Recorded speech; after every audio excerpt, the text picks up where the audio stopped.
Bonjour les anatomistes et bienvenue dans cette nouvelle vidéo consacrée à l'ostéoarthrologie du tronc.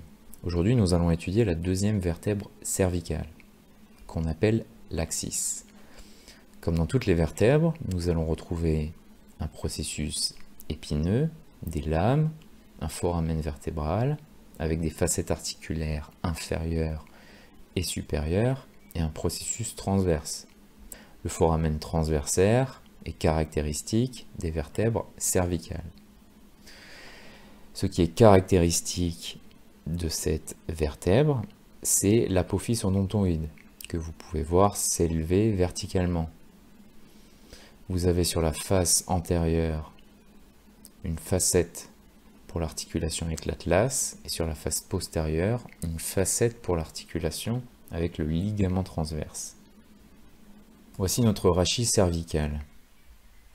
Nous avons ici l'axis. C'est une vertèbre qui peut se diviser horizontalement en deux parties. Vous avez une moitié supérieure qui correspond à la physiologie de l'atlas et une moitié inférieure qui répond à la morphologie de C3, qui est une vertèbre cervicale classique. Ainsi, on va retrouver un disque intervertébral en dessous, mais pas au-dessus. La caractéristique la plus distinctive de cet os est le processus odontoïde, et il s'agit de la plus robuste de toutes les vertèbres cervicales.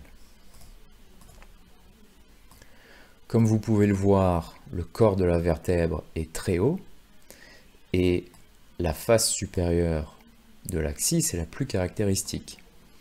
Elle va présenter trois parties. Vous avez une partie centrale, avec un processus vertical proéminent qui est la dent de l'axis, et qui est très légèrement oblique vers l'arrière. Elle va donner insertion à un ligament médian, qu'on appelle le ligament de l'apex, et deux ligaments latéraux, qu'on appelle les ligaments alaires. Ces ligaments vont relier le processus à l'os occipital. Sur cette partie centrale, on aperçoit sur la face postérieure qu'elle répond au ligament transverse de l'atlas. Sur la face antérieure, on y trouve une surface articulaire de type trochoïde pour répondre à l'arc antérieur de l'atlas. Quant à la partie latérale, on aperçoit des facettes articulaires planes et qui répondent aux facettes inférieures des masses latérales de l'atlas. Ces surfaces articulaires supérieures sont rondes, légèrement convexes, dirigées vers le haut et latéralement. Elles vont s'appuyer sur le corps, les pédicules et les processus transverses. Les pédicules sont larges, solides et sont placés à l'avant, où ils fusionnent avec les côtés du corps et la racine du processus odontoïde. Ils sont couverts au-dessus par ces surfaces articulaires supérieures.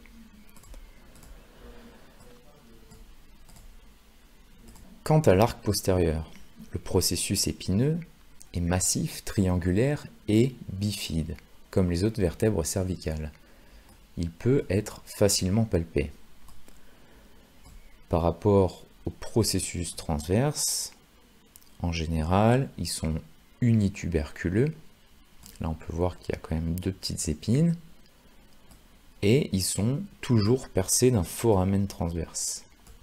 À la différence des autres vertèbres cervicales, les processus articulaires supérieurs ne sont pas au niveau, ne sont pas au-dessus des inférieurs, comme vous pouvez le voir.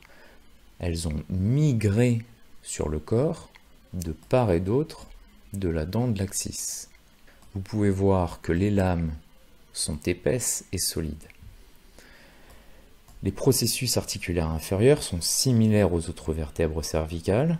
Elles ont la même direction que les autres, c'est-à-dire dirigées vers le bas, vers l'avant, pour s'articuler avec la troisième vertèbre cervicale. Par rapport au foramen vertébral, il est grand, de forme triangulaire, mais il est plus petit que le foramen vertébral de l'atlas. C'était tout pour aujourd'hui, à bientôt dans une prochaine vidéo.